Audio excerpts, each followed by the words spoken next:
I'm Joshua Bardwell, and today I've got a build tip for you about how to protect your ESCs.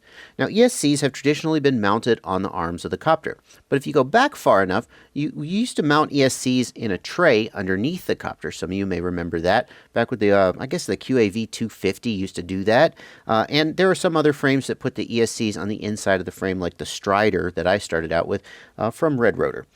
This trend is coming back with the advent of 4-in-1 ESCs that get mounted in the stack. Now, this copter doesn't have a stack. This is the FlyPro Shuriken X1.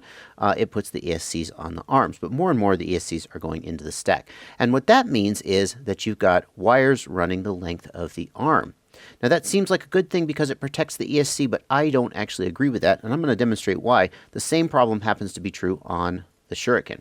If you look at the location of the wire, you can see that when, not if, but when, the prop gets bent down, the prop will strike the wires. And I've got to tell you, I've had a lot of copters where the ESCs are mounted on the arms such that if the prop bends down, it strikes the ESC. And I have never once broken an ESC due to a prop strike. Now, I know there's some of you out there are going, oh yeah, I've broken a million. Okay, so maybe it has to do with the fact that I use these relatively light props. I don't know, maybe I've just been lucky. But I would almost rather have the prop hit the ESC than the wires, because you got every time the prop strikes the wire, it's getting cut. The insulation gets cut, it gets stripped back. You can see I've cheated a little bit here by carefully adding some electrical tape just to avoid having to resolder this wire. But your ESC, you may get lucky, or the ESC may be strong enough to take a hit. In my experience, they always have been. But the wire is never strong enough to take a hit. So here's the first build tip I would give you. If you're going to put the ESCs on the arms, I would almost rather put the ESC, you could put the ESC close to the motor or further out on some copters. I would intentionally put the ESC so that the prop will strike it. But I've got an idea that's even better. And I didn't invent this idea, but hopefully some of you haven't heard of it yet, and I'm going to popularize it. This is a prop. Now, this is actually a 4-inch prop, and I picked it because I don't have a 4-inch copter at the moment, so this is a little bit expendable. What some people do is they just use old props that are broken, which we all have a ton of those. And what I'm going to do is I'm going to cut off. Well, that's harder than I thought it would be. I'm going to cut off with a diagonal cutter. Well, that's harder than I thought it would be. Okay. I'm gonna bend. Maybe I can bend it. Oh, there we go. I got it.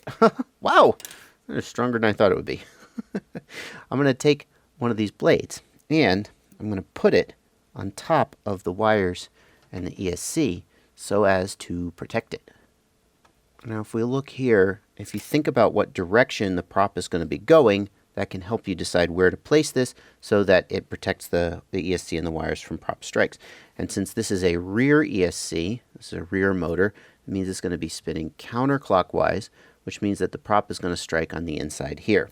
So I'm going to put this so that it covers the wires and the ESC a little bit, and I'm going to kind of tilt it a little bit towards that side so it helps take the hit. Perfect. Would it be better like this? No, I don't think so. Oh yeah, see, I can slip that up underneath there. Oh yeah, that is nice right there.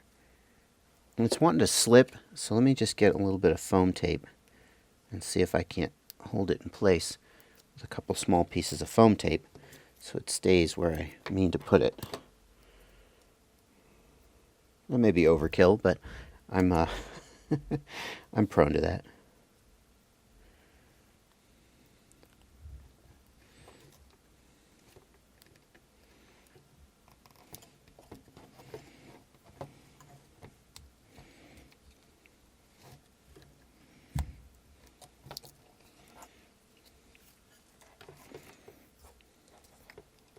And you can see now, if we get a strike, it will hit that prop and hopefully go right up out of the way instead of hitting the wires. Okay, so there's your tip for a way to protect your ESCs. Number one, I would mount the ESCs so the prop will hit them, because I'd rather have the prop hit the ESC than a wire.